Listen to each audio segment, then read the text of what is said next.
Makanya Pak, perhatikan itu dilarang oleh Allah Subhanahu wa taala. Hari ini dayah itu aman karena dia berdoa pada Allah Subhanahu wa taala.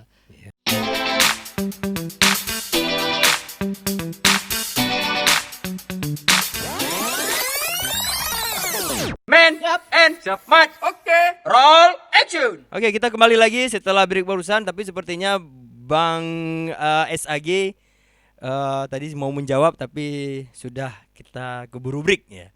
Kita tunggu jawabannya, Bang. Oke, silakan. Oh, mic, maaf Bang, mic-nya. Oke. Saya satu saja saya ingin tambahkan tadi klarifikasi. Memang tiap awal-awal itu setiap hari kita buat video di kantor, kalau dibuka di YouTube masih ada. Cuma kasus di Aceh ini kasus yang tidak besar ya. Kasusnya itu nggak setiap hari, sehingga media pun punya rumus kan. Media itu merilis sesuatu yang baru, sesuatu yang tidak biasa.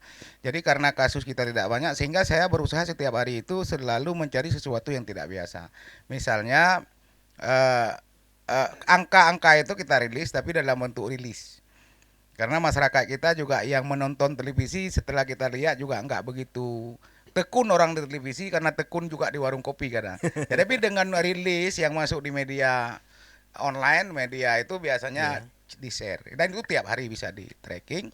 Nah yang kedua, kalau memang studio Ujung Barat ini membuka diri, saya memang sejak awal kan sudah ditugaskan untuk menyampaikan informasi kepada masyarakat, lepas pro dan kontra. Dan alhamdulillah Pak Faujan Febriansyah mendukung saya waktu itu. Cuma muzarat saya pertimbangkan ya, sudah kita minta maaf saja, yang penting masyarakat bisa menerima dulu.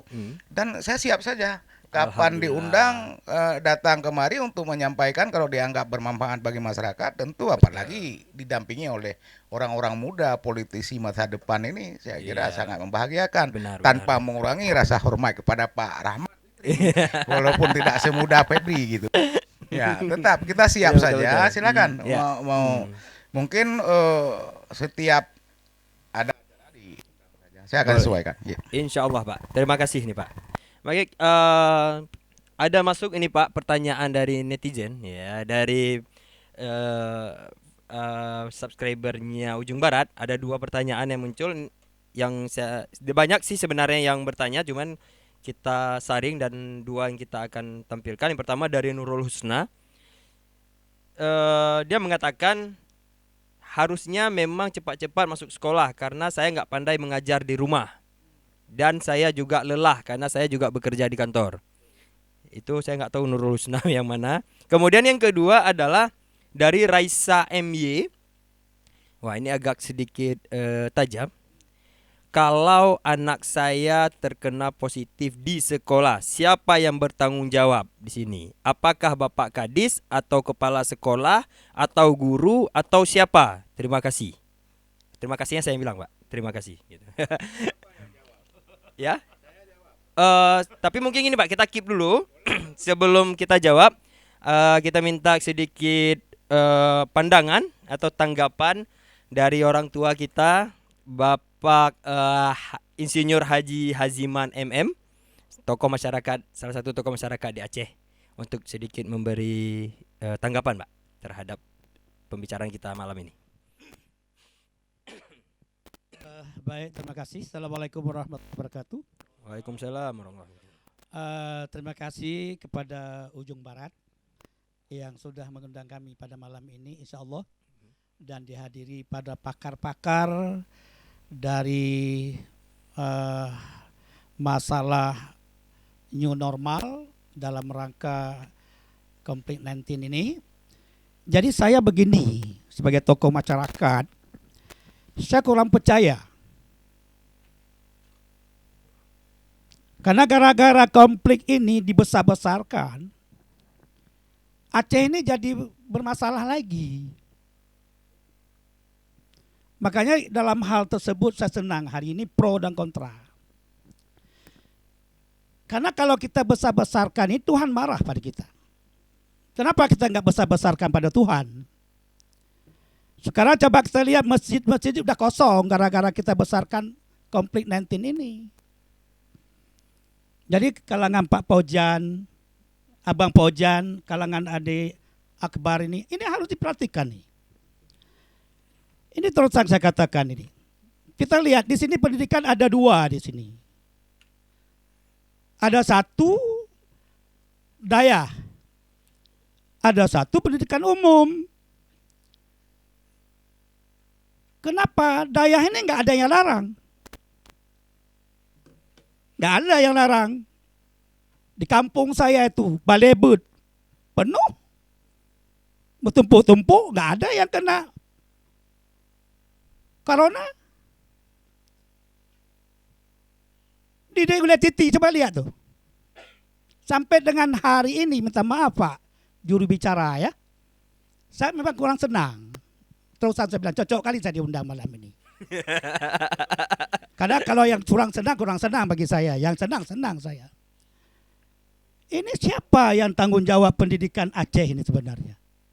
Udah kita bodoh. Habis kita bodoh-bodohkan lagi sekarang. Saya senang pada Pak Jul.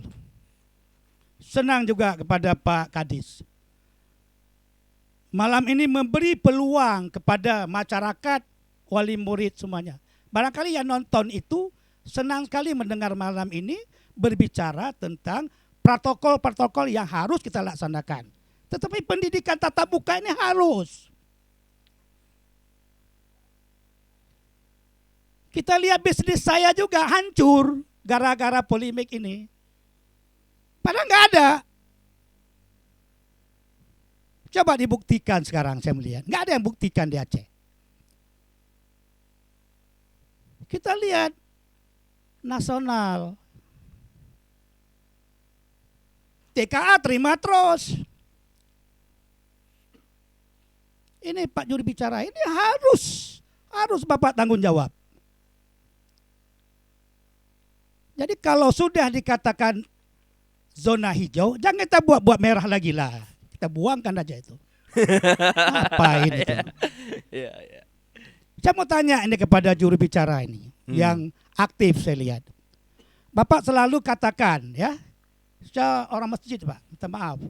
Itu Masjid Al-Faidin baru 2 tahun saya berhenti di situ. Itu saya ramekan. Waktu komplit saya bilang gak percayalah. Rapat saf aja. Allah memberikan saf itu kita rapat supaya setan tidak ada berada di pinggir-pinggir kita. Kenapa kita suka kali percaya pada setan itu, saya bilang. Maaf Pak.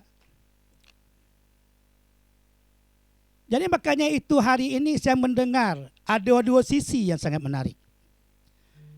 Tetapi di sini saya mau tanya kepada juru bicara yang terhormat ini. Pak SAG ini.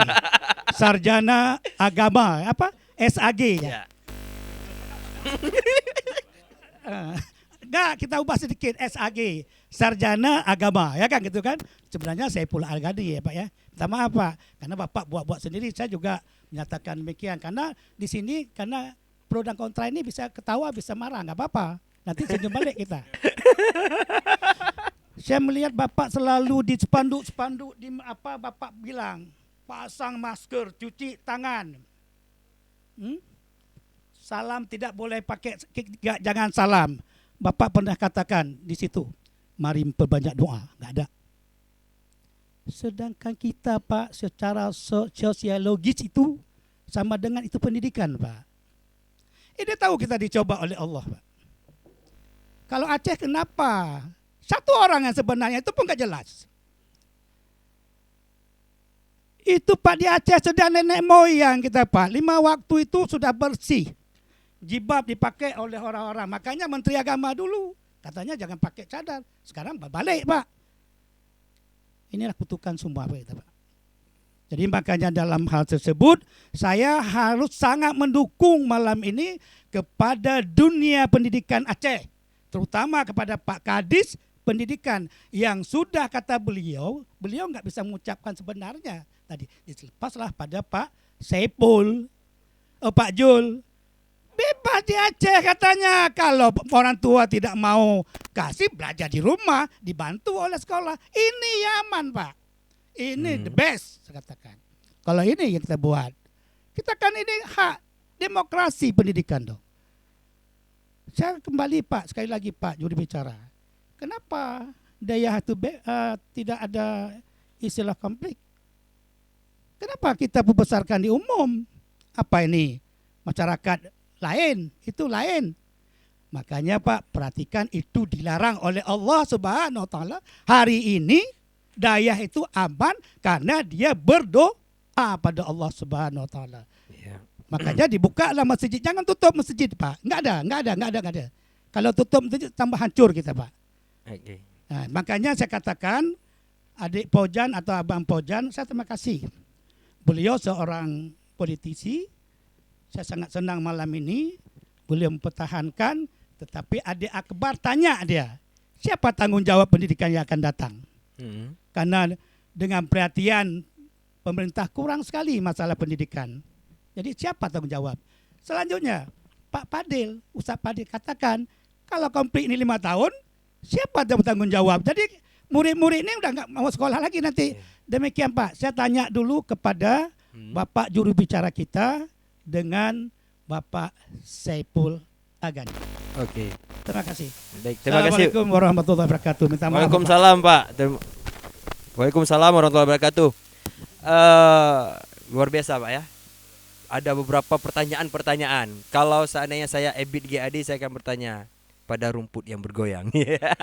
Tetapi karena di sini ada pakarnya, ada ahlinya, maka kita persilakan ke siapa dulu nih Pak? Ini ada tiga tadi sasaran pertanyaan. Ke siapa dulu kira-kira yang Oke.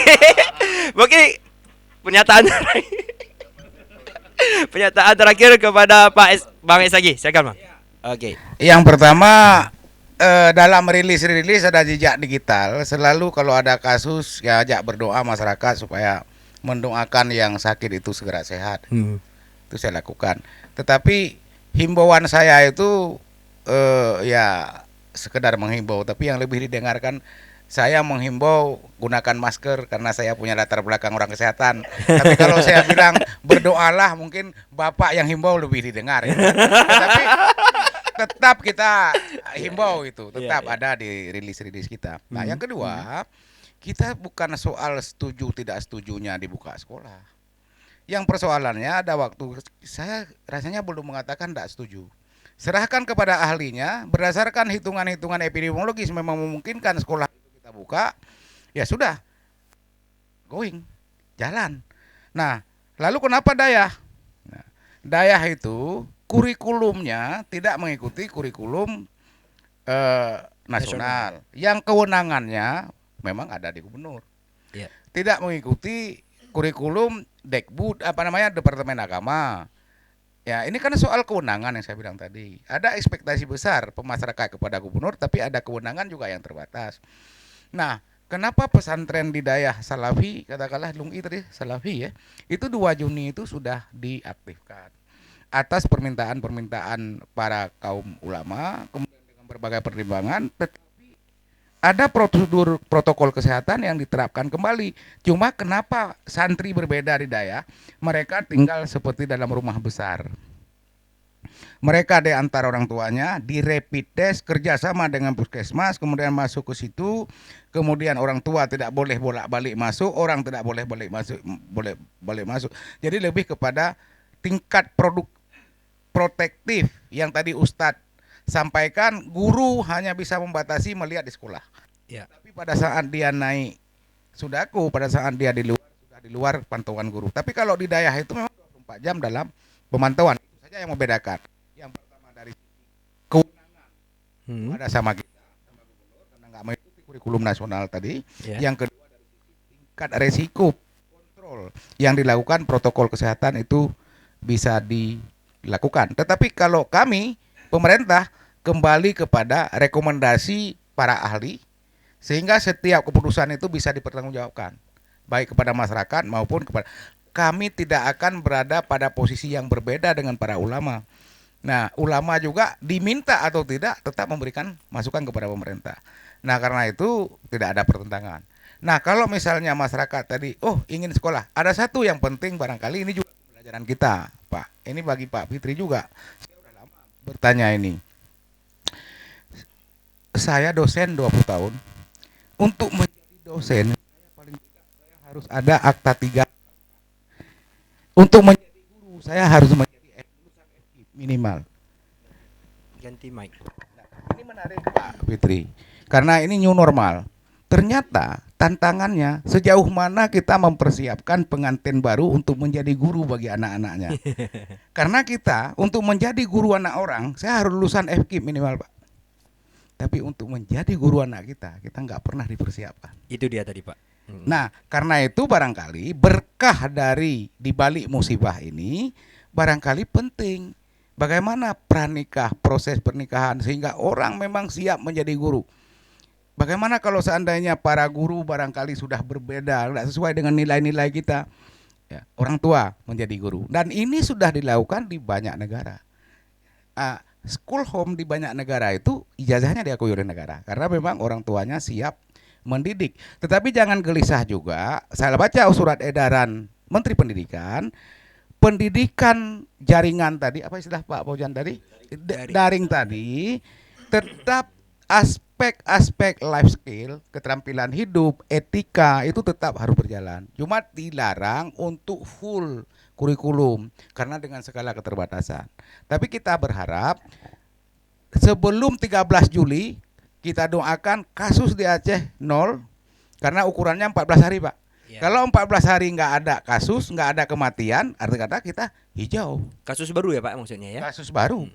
14 hari ke depan tidak kita doakan tidak ada, dan masyarakat dengan kasus-kasus ini menjadi pelajaran, orang semakin disiplin. Semua melakukan protokol-protokol kesehatan, mungkin kita sudah bisa jalan lagi. Kita doakan saja semua. Amin. Seperti itu. Amin ya rabbal alamin. Pak Azim menyampaikan itu menarik dan ini bukti bahwasannya memang banyak kesalahan persepsi dan informasi di masyarakat. Maksud saya apa Pak? Kalaulah di kampung saya misalnya Lampu Daya, saya ikut jamaah ya. Tapi kita pastikan bahwasanya dengan metode tradisional kita, adat budaya kita page gampung, kita pastikan tidak ada orang yang sampai, orang baru yang terpapar dari daerah terjangkit. Mau 1.000, 2.000, 3.000 orang itu nggak masalah. Karena faktanya 38 kasus yang ada di Aceh itu sumbernya dari orang luar.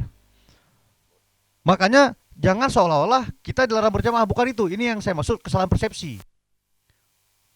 Kejadian yang ada di Aceh hari ini karena memang terjangkit di daerah luar. Makanya yang didorong kemudian oleh para peneliti kebijakan pemerintah bukan hanya jam malam, tapi menutup bandara. Faktanya ketika bandara ditutup, sama sekali tidak ada kasus. Tapi ketika ada 1-2 orang pasca Idul Fitri yang kembali ke Aceh dari perjalanan tadi, entah liburan ke Medan dan sebagainya, baru ada kasus lagi. Makanya itu, coba kita lihat faktanya. Pertama, di tanggal 17 Maret 2020 pemberitaan Kompas, 553 orang positif COVID-19, Malaysia lockdown. Ini akibat muzakarah jamaah tablik. Kan itu sumbernya. Berpindah lagi jamaah tablik ini ke Kendari. Terjangkit lagi di situ. Ke Surabaya terjangkit lagi di situ. Sampai ke Masjid Kebonjeruk Jakarta. Jadi bukan pembatasan terhadap doa-doa kita atau kita bukan. Pemerintah Kerajaan Arab Saudi menutup tahun ini jemaah haji karena itu. Karena potensi penyebaran itu akan makin besar karena tidak bisa kita kontrol sejauh mana orang yang berkumpul. Nah maka kritik saya sebagai masyarakat kepada pemerintah, hati-hati mengambil kebijakan. Bahwasanya sudah ada pengalaman negara lain yang fasilitas dan gaya hidupnya lebih baik, lebih sehat, itu bisa menjadi malapetaka baru. Contoh di negara Finlandia dan Korea Selatan tadi, angkanya sudah rendah, kemudian pemerintahnya membuka sekolah, terjangkit lagi di situ. Maka pernyataan saya tadi saya mulai dengan Ikatan Dokter Indonesia melarang, Ikatan Dokter Anak melarang, Komisi Perlindungan Anak yang punya kajian lebih dalam juga melarang. Yang setuju malah Kiai Haji Maruf Amin. Saya pendukung beliau, tapi beliau bukan ahlinya.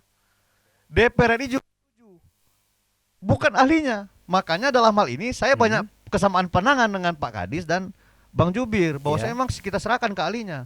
Ini bukan ranah musyawarah. Makanya ketika pemerintah tadi misalnya menetapkan kebijakan, ini harus ada kuburan massal, itu kajiannya saya setuju. Tapi sayangnya masyarakat salah menangkap, seolah ini ketakutan memang. Padahal faktanya kita lihat, ada masalah di nilai kemanusiaan kita. Ketika ada yang meninggal malah warga kampung menolak jenazah. Ini kan masalah. Padahal pemerintah sudah kaji itu lebih jauh. Jadi kembali lagi ke urusan tanggal 13 ini masuk tahun ajaran baru. Kan tinggal pemerintah memilih belajar lewat mekanisme daring, online, atau tidak online. Maka saya memilih yang penting belajar. Iya. Kalau pendapat saya, ya tinggal bagaimana lewat pendapat Pak Aziman, pendapat Ustadz Fadil mengisi pendidikan karakter ini lewat metode belajar daring. Ini kan yang disebut new normal. Iya, benar. Penggunaan teknologi nggak bisa dihindari. Banyak memang konten negatif di HP. Ada banyak game di HP. Malah bukan cuma anak kecil, Pak. Yang orang tua di warung kopi juga kadang-kadang 24 jam. Betul. Ada yang main judi lagi lewat handphone. Tapi kan bukan itu diskusi kita. Bagaimana kemudian semua kita berperan serta penggunaan IT ini kemudian lebih banyak positif daripada negatifnya. Oke. Dan kemudian pemerintah mengkaji betul-betul dengan kesiapannya, dengan cek fakta lapangan, kesiapan protokol, kesehatan dan pendidikan, mana daerah yang sudah bisa buka atau tidak. Itu saya setuju dengan Pak Kadis. Oke, Bang. Karena ketika bandara dibuka, aktivitas kembali normal, pasti ada potensi terjangkit. Dan soal zona ini kan berubah. Hari ini merah, besok kuning, besok hijau. Apakah anak kita ketika 3 hari baru masuk sekolah, besok kita liburkan lagi? Nah, makanya saya berpandangan 6 bulan ini firm.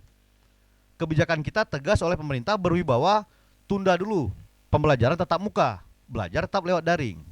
Kemudian tinggal dievaluasi, kalau seandainya virusnya sudah ada obatnya, yang namanya penyakit kan terus ada. Makanya kemudian Allah menciptakan pikiran buat kita berikhtiar, bertawakal agar kita kemudian berpikir untuk menciptakan antivirus dan sebagainya. Oke, terima kasih. Jadi begitu. Bang. Oke, Bang, terima kasih. Jadi ini ada data yang terbaru itu per tanggal 15 Juni menunjukkan angka kasus positif untuk rentang umur 0 sampai 17 tahun itu adalah di angka 7,8% untuk usia tersebut, dan yang meninggal di rentang usia itu adalah 1,3%. Artinya 7,8% yang terjangkit positif itu lumayan signifikan seperti itu. Itu menurut pandangan saya. Nah, mungkin ada pandangan lain dari Ketua Ikamba kita. Ya, mungkin kita minta waktu sedikit untuk memberikan pandangannya nih. Silakan. Baik, bismillahirrahmanirrahim. Assalamualaikum warahmatullahi wabarakatuh. Waalaikumsalam warahmatullahi wabarakatuh. Yang saya hormati host Ujung Barat, Bang Jubir SAG, Pak Kadis, Bapak-bapak semua di samping saya. Jadi ada juga Ketua Harian Ikamba. Nah, jadi sebelumnya saya sangat bersyukur, berterima kasih pada malam hari ini kita ada kesempatan momen seperti ini, karena dalam hal membangun peradaban kita harus merawat dialektika itu. Jadi saya yakin kalau seandainya seluruh aparatur ataupun birokrat di pemerintah Aceh seperti Bang SAG, seperti Pak Kadis yang mau membuka ruang diskusi, yang mau merawat keberagaman dialektika, saya yakin Aceh ini akan lebih maju daripada sekarang. Ada siapa, Pak? Ada Bang Fauzan. Baik, jadi saya punya beberapa catatan dari permasalahan COVID di Aceh khususnya. Jadi seperti tadi disampaikan oleh Ketua Harian bahwa di Ikamba ini kita salah satu paguyuban yang sangat serius untuk permasalahan ini, karena kita sadar bahwa kita sebagai role model paguyuban, role model organisasi kepemudaan, bahwa kita harus punya kesadaran berlebih terkait dengan pandemi. Sebagai catatan misalnya kita setiap sore selalu mengupdate kasus melalui infografis, dan itu kita akses ke website Dinas Kesehatan Aceh. Seperti tadi misalnya agak telat diupdate Pak ya hari ini ya. Kita mengira ada penambahan kasus secara signifikan, tapi alhamdulillah tidak ada. Nah, juga setiap hari kita selain ada penambahan kasus, kita selalu ada artikel yang berkaitan dengan penanganan COVID-19, dan kita menyampaikan dengan cara infografis. Nah, jadi tujuan kita seperti itu adalah untuk meningkatkan dan memperluas segmentasi sosialisasi yang disampaikan oleh pemerintah, karena kita tahu bahwa sosialisasi yang disampaikan oleh pemerintah masih terbatas, dan itu harus kita akui. Nah, kita menargetkan anak muda, kita menargetkan mahasiswa, dan kita menargetkan mahasiswa masyarakat Banda Aceh secara khusus. Nah, jadi kita melihat bahwa masyarakat di Aceh saat ini masih sangat minim pemahamannya terhadap virus. Kita melihat bahwa contoh di jam malam, orang kenapa tidak keluar? Karena ada militer berkeliaran di jalanan. Bukan karena orang paham bahwa akan muncul potensi penyebaran virus jika kita berkumpul. Nah, jadi bisa ditarik kesimpulan bahwa masyarakat kita patuh karena takut, tapi bukan karena paham terhadap karakter virus. Nah, jadi saya menarik membaca bacaan Yuval Noah Harari yang menulis buku Sapiens, menulis bagaimana era new normal itu. Jadi sebelum Presiden Jokowi membahas, sebelum dunia membahas, Yuval udah duluan menulis itu mengenai itu. Jadi dia menyebutkan akan ada dua model pemerintahan di dunia dalam menghadapi pandemi ini. Yang pertama adalah pemerintahan dengan totaliter, dan yang kedua adalah pemerintahan yang mencerdaskan. Pemerintahan yang totaliter adalah pemerintahan yang menuntut kepatuhan masyarakat tanpa memikirkan aspek edukatif, tanpa memikirkan pemahaman masyarakat terhadap virus. Nah, contoh misalnya, kenapa orang sadar cuci tangan? Karena orang tahu bahwa virus itu bisa luruh dengan sabun dan air mengalir. Nah, tapi kenapa orang masih mau berkumpul? Karena orang maksud saya kenapa orang masih mau cuci tangan walaupun tidak dirazia gitu? Karena mereka punya pemahaman di situ. Tapi kenapa ada orang yang masih mau berkumpul? Kenapa ada orang yang tidak keluar jam malam misalnya? Itu dia patuh karena ketakutan. Nah, itu yang harus kita pilih. Sekarang pemerintah Aceh ada pada pilihan itu. Apakah ingin membentuk masyarakat yang memiliki tingkat kepatuhan yang berdasarkan pemahaman atau karena ketakutan? Dengan catatan ketakutan sifatnya sementara, pemahaman bisa jadi pembelajaran ke generasi yang mendatang. Nah, masalah pandemi ini kan bukan masalah baru. Dulu sebelum Indonesia merdeka kita pernah dilanda flu Spanyol misalnya, ataupun juga pernah ada wabah Black Death yang hampir menewaskan 60% populasi Eropa. Nah, masalah-masalah seperti itu akan membentuk tatanan baru di dunia. Ada 3 yang menurut catatan saya. Yang pertama adalah musibah alam, bencana alam. Yang kedua adalah perang. Yang ketiga adalah pandemi. Nah, yang sekarang kita hadapi adalah pandemi. Pandemi ini akan membentuk tatanan baru di masyarakat di seluruh dunia, tidak hanya di Indonesia. Nah, tadi seperti misalnya yang disampaikan oleh Ustaz Fadil, bukan tidak mungkin dalam waktu 10 tahun atau 15 tahun ke depan kita masih dalam suasana new normal misalnya, tapi new normal yang permanen karena misalnya keterbatasan vaksin ataupun sebagainya. Bisa jadi nanti anak-anak tidak lagi sekolah di gedung misalnya, tidak sekolah di satu tempat tapi sekolah di rumah masing-masing. Itu bukan tidak mungkin. Di beberapa daerah itu sudah ada. Misalnya di Indonesia juga ada homeschooling misalnya. Itu kan terbentuk dari kebiasaan-kebiasaan yang membentuk tatanan baru dunia itu. Nah, jadi itu juga menarik bahwa kita harus siap menghadapi ini. Oke. Tadi saya juga ingin menyambung kata Bang Fojan bahwa teknologi ini adalah sebuah keniscayaan. Kita tidak bisa membendung kemajuan. Yang membendung kemajuan akan terlindas oleh kemajuan tersebut. Bagaimana cara kita menyelamatkan generasi? Kita harus bisa menyaingi, kita harus bisa mengimbangi kemajuan tersebut.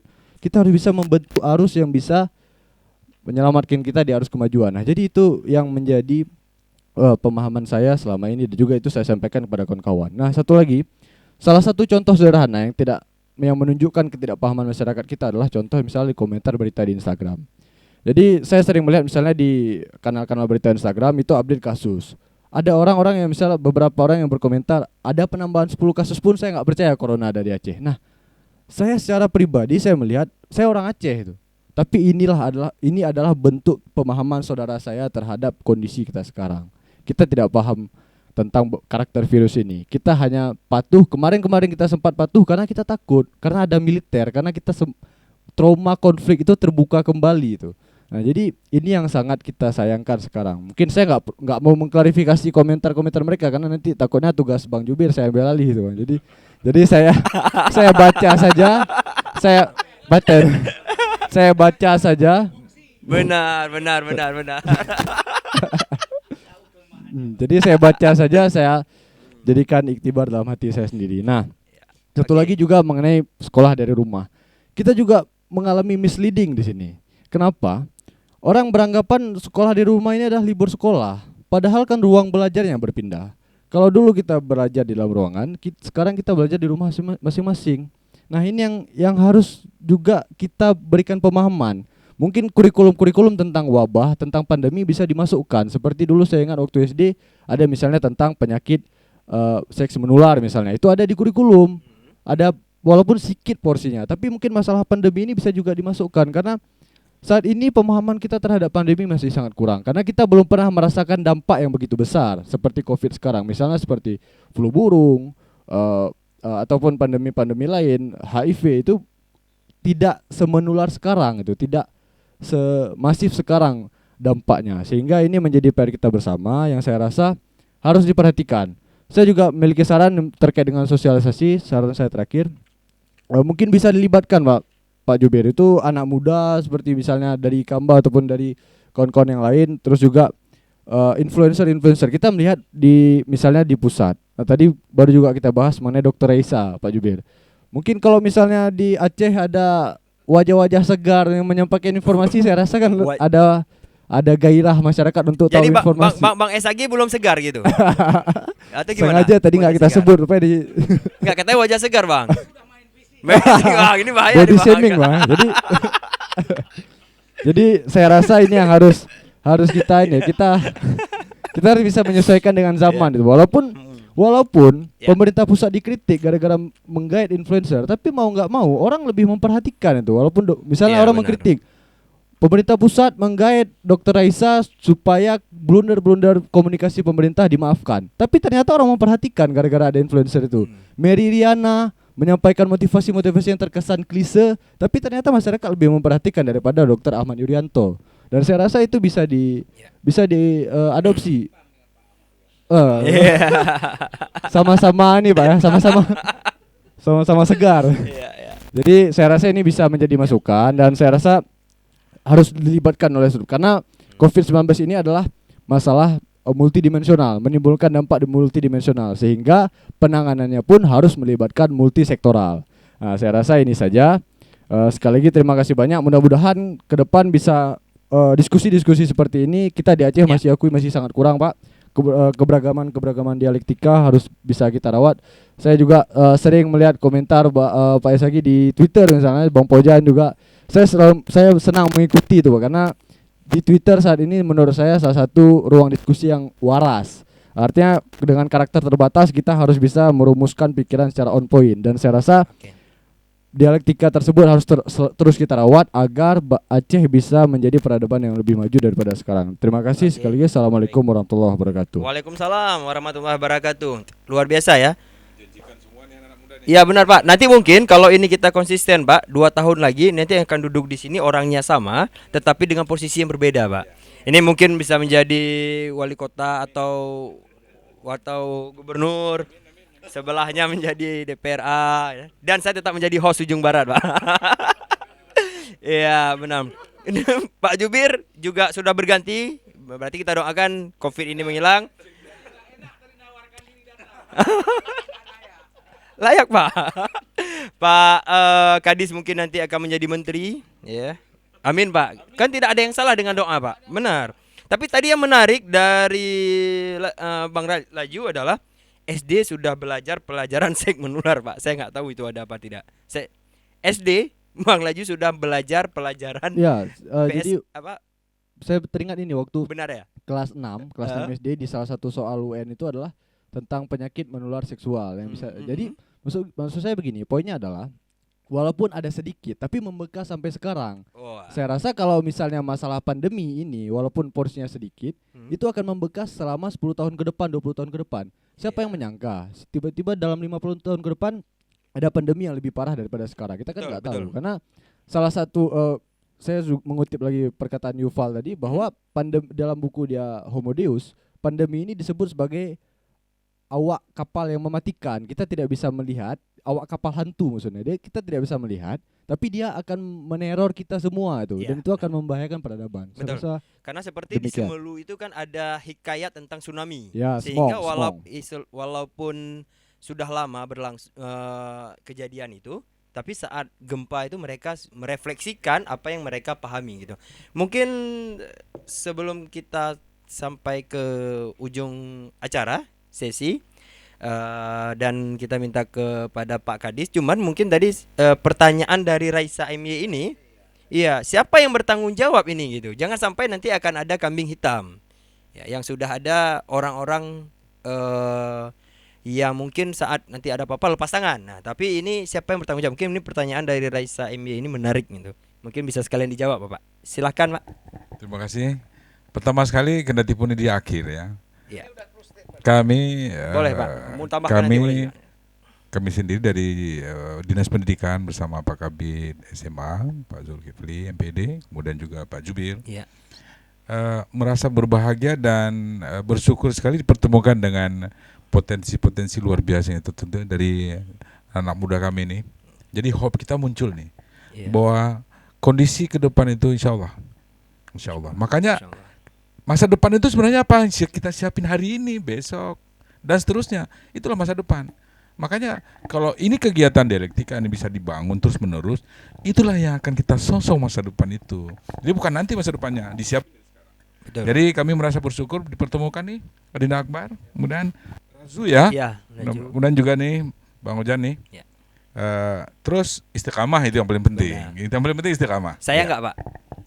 Kalau ini, kalau host ini, kalau Bang Cika ini nanti juga yang punya studio besar.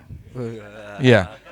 Yang kita Amin, amin, amin, yang amin, salah, harapan, amin. yang mungkin di antara kita menjadi audiennya Amin. dan bisa diikuti oleh seluruh pelosok negeri. Amin. Jadi Tidak nanti ada salah connecting dengan- to all itu pasti terjadi, insya Allah. Amin, amin, amin. Kan mau disampaikan ini semua produk pendidikan. Iya. Benar, ini- produk iya. pendidikan. Iya. Betul, betul. Karena gini, kami menarik tadi mungkin abangda kami Haji Haji Azman MM, kemudian juga Ustadz kita Safail. ya Pak Fadil, bahwa kemampuan manusia itu sangat terbatas, harus diakui siapapun dia. Seluruh dunia pun orang-orang pintar dikumpulin hasilnya terbatas. Otak manusia terbatas sekali itu. Nah karenanya rujukan kita tidak ada lain, ilahiyah tadi. Dan di agama pun Allah sudah menyebutkan bahwa akan ditingkatkan orang-orang yang berilmu. Karenanya sumber daya manusia itu tidak ada jalan pilihan lain. Kalau memang untuk kita berkembang maju dan bisa mencapai apa yang kita inginkan hanya dengan meningkatkan sumber daya manusia. Karenanya pendidikan itu kebutuhan bagi semua kita. Begitupun persoalan-persoalan yang kita hadapi itu semua kita. Ibu Raisa yang kami banggakan, kami hormati, siapa yang bertanggung jawab jika anak saya terpapar? Dunia pendidikan punya kita semua. Ya. Punya kita semua.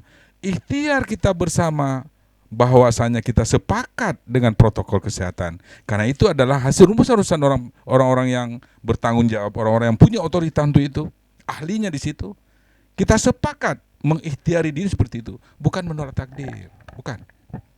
Bahwa Allah tidak akan pernah keliru siapa di antara kita yang dikenakan. Betul. Tapi ikhtiar ke sana itu wajib. Ya. Dan kita sepakat itu tadi. Makanya di jajaran kita, satuan pendidikan, kita harus betul-betul memang protokoler ini kita patuhi.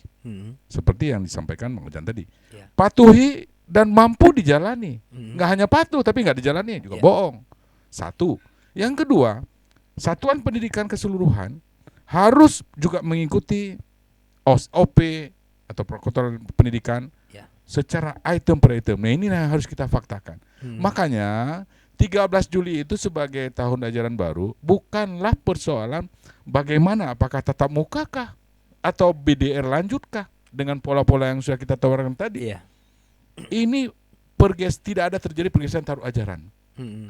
Skema-skema itu saja. Makanya juga kita mendengar bagaimana tadi. Jadi bukan alasan kita keputusan nanti ataupun sesuatu yang ingin kita ambil kebijakan Ya. itu berdasarkan apa aja yang bukan kuala kritik enggak juga begitu. Dan juga kita enggak akan juga menjadi suatu alasan bagi kita ini segera harus dibuka. Ini segera harus kami harus sampaikan pada pemerintah. Kalau ini nanti terpapar karena anak kami gimana? Seperti yang Ya. Bu Raisa tadi sampaikan. Nah, inilah yang kita sepakati tadi bahwa pola pembelajaran itu, pusat pembelajaran itu ada tri pusat pembelajaran itu. Ingat kembali bahwa pertama sekali dan itu anjuran agama, keluarga. Sebagaimana yang disampaikan tadi, bagaimana menyiapkan pengantin-pengantin ini menjadi guru bagi anak-anaknya nanti. Iya. Nah, itu nanti masuk ke karakter itu. Jadi kanun pendidikan Aceh itu ke depan itu menjadi wajib, harus bisa kita fungsikan, harus bisa dilaksanakan. Tidak ada jalan lain. Karenanya nanti kita butuh sinergi dengan kementerian agar kurikulum akhlak ini, karakter ini harus bisa kita diadopsi oleh pemerintah pusat untuk kita jalankan. Karena kita Aceh diatur dengan undang-undang. Kementerian diatur dengan undang-undang. Jadi undang-undang Republik Indonesia tentang pemerintahan Aceh. Siapapun yang menjadi pejabat negara harus laksanakan undang-undang. Karenanya tidak sepihak. Apa yang diundangkan juga dalam undang-undang pemerintahan Aceh tentang undang-undang pemerintahan Aceh harus dijalankan juga. Iya. Salah satu ya itu tadi. Nah ini kalau udah bicara karakter. Karakter itu akhlak. Akhlak itu ilahiyah, nggak bisa dikarang-karang. Sumbernya mana? Agama, Al-Quran dan hadis. Rujukannya itu. Ya. Untuk Aceh menjadi kewajiban. Dan inilah apa yang nanti yang mesti terkendala kita dengan pemerintah atasan, ya dengan dialog yang tentu yang punya akademisnya, kajiannya. Nah, jadi istilahnya tidak pokoknya. Iya. Jadi bisa kita dialogi semua semalam suntuk silakan. Iya. Ya kan? Dengan ya tawaran-tawaran argumentatif, edukatif, bahwasanya sesuatu yang khas dan khusus bagi Aceh dilindungi oleh undang-undang wajib dilaksanakan. Ya. Itu kembali ke karakter tadi. Benar. Nah, untuk poin-poin seperti itu nanti harus ada dalam situ dan kanunnya sudah ada. Tinggal nanti bagaimana energi kita nanti berdialog dengan pemerintah atasan. Satu hal lagi terakhir barangkali yang harus digarisbawahi, harus diandalkan adalah proses belajar tidak boleh berhenti dalam kondisi apapun. Ya. Persoalan metode itu kesepakati kita. Walaupun misalnya proses belajar seperti ini tidak efisien, tidak ideal dan seterusnya, kita amini itu. Tapi dalam proses berjalan, Ya. inilah yang bersama-sama kita sempurnakan itu. Karenanya dukungan dari semua stakeholder, tokoh-tokoh pendidikan, pemerhati pendidikan, Ya. teman-teman generasi muda yang luar biasa ini punya potensi luas dan juga bisa ikut serta. Ya. Kita berperan menurut porsi masing-masing. Untuk apa? Untuk Aceh yang kita cintai ini. Next generasi ke depan betul-betul generasi-generasi yang akhlakul karimah, yang mampu bertanggung jawab dunia dan akhirat. Terima kasih. Mohon maaf tak kurang. Bila itu Assalamualaikum warahmatullahi wabarakatuh. Waalaikumsalam warahmatullahi wabarakatuh. Sepertinya Bang Isagi mungkin kayaknya ada nih sedikit nih ya dari tadi ya, mau closing. Yang tadi lagi satu lagi Nurul Husna, nggak pandai mengajar dan lelah. Iya. Nah, Kak Kriting, menyogokkan Pak Kadis Kak Kriting. Iya. Iya. Iya. Ya, ini mungkin wali murid ini Pak, Bang. Lebih Iya, tepatnya. ini kan yang selama ini selalu kita sampaikan, tanggung jawab guru sebatas di sekolah, tanggung jawab orang tua selebihnya. Ini kan tantangan ya. Tapi inilah new normal. Saya ingin juga menyampaikan, misalnya dalam situasi seperti ini tidak ada pilihan yang sempurna. Setiap pilihan pasti ada efek samping. Obat pun tidak ada yang tanpa efek samping. Maka pilihlah yang mudaratnya lebih kecil daripada manfaat. Nah, siapa yang bisa memilih mudarat yang lebih kecil daripada manfaat tadi? Yang pertama, kalau di tingkat nasional, ya serahkanlah sesuatu kepada ahlinya. Ya. Yang kedua, alhamdulillah kita syukuri di Aceh selalu ada pertimbangan alim ulama. Karena itu di Aceh tidak pernah ada misalnya larangan untuk tidak ke masjid. Misalnya keputusan-keputusan tentang, kita nggak pernah, ini barusan Pak PLT Gubernur 28 Mei menandatangani surat edaran tentang penanganan penyebab COVID bagi jamaah masjid, menasah dan musola tetap dalam koridor menjaga kebersihan, meningkatkan kebersihan, tidak menggunakan karpet seperti ini misalnya di musola. Dan juga ada tausiah MPU, saya kira dua-dua kita. Di samping ada pertimbangan ahli, ada pertimbangan para alim ulama. Nah yang kedua, di tingkat sekolah pun mungkin karena ini sekolahnya daring, online, menyesuaikan diri. Mungkin ada namanya guru asistensi. Jadi yang selama ini guru mengajar di sekolah, orang tua nanti kan tidak, guru-guru ini juga akan melanjutkan kehidupannya, menyesuaikan dengan situasi baru. Jadi ada guru yang mengasistensi, baik itu langsung melalui daring, tidak dan atau home visit. Jadi kalau mengumpulkan satu anak satu guru pada jarak tertentu, tentu dari risiko lebih kecil, sehingga aktivitas belajar mengajar tak bisa optimal. Dan yang terakhir, setiap keputusan pemerintah itu selalu dimusyawarahkan dengan forum Forkopimda. Gugus tugas pun tidak mau ngambil resiko penuh karena kondisi daerah berbeda-beda, tingkat prevalensi penyakitnya berbeda-beda, sehingga tidak bisa general. Malah diserahkan kepada kabupaten kota, tidak pun ke satu tangan bupati. Ya. Keputusan bupati pun harus melalui Forkopimda. Ya. Karena apa? Supaya terjadi tanggung jawab kolektif. Ini bersama-sama kita bertanggung jawab menyelamatkan pendidikan, menyelamatkan generasi muda, dan tidak menutup kesempatan masa depan. Saya menarik tadi Pak Fauzan, mungkin belajar masih ada waktu kalaupun tertunda. Tapi kalau dia sudah meninggal, dia tidak punya kesempatan belajar lagi. Nah, karena itu mari kita jaga protokol kesehatan, mari kita beri kesempatan kepada anak-anak kita belajar, mari kita berikan tanggung jawab yang lebih besar kepada orang tua Ya. untuk mendidik generasi yang akan datang. Saya kira demikian, dan saya siap kalau memang masih layak untuk diundang ke Ujung Barat. ujung barat, Ya. walaupun tidak seindah Dokter Raisa, ya, ya kan? Iya. Nah, mudah-mudahan nanti kita akan libatkan yang muda-muda. Kita punya duta-duta wisata yang mungkin penyampaiannya lebih menarik, ya kan? Mungkin saya akan pertimbangkan untuk Betul. melaporkan, karena itu Iya. bagian dari juga apa namanya peluang-peluang saya. Iya. Saya harus, ya, masukan itu saya kira luar biasa. Karena setiap bintang iklan nggak mungkin bintang sampo itu rambutnya keriting, nggak mungkin. Biasanya lurus rambutnya kan. Nah, ya. Baik, Pak. Ya, Baik, terima Bang kasih. Yes, lagi. Ya, Terima kasih. mohon maaf atas segala kekurangannya. Ya. Saya hormati Pak Haji. Terima kasih atas segala masukannya, dan saya akan lebih sering untuk mengajak semua pihak berdoa Ya. di samping berikhtiar. Ya, amin. Ya Rabbal alamin. Makasih Bang Isagi. Masalah tadi manis, tidak semua yang manis dan yang bening itu menjadi nikmat. Ada kalanya kopi yang pahit pun menjadi nikmat saat kita santap. Inner beauty. Iya, benar. Jadi terima kasih Bang SAG, dan insya Allah ini bukan yang pertama dan yang terakhir. Ini yang pertama tapi bukan yang terakhir. Dan kepada Pak Kadis, terima kasih Pak telah hadir.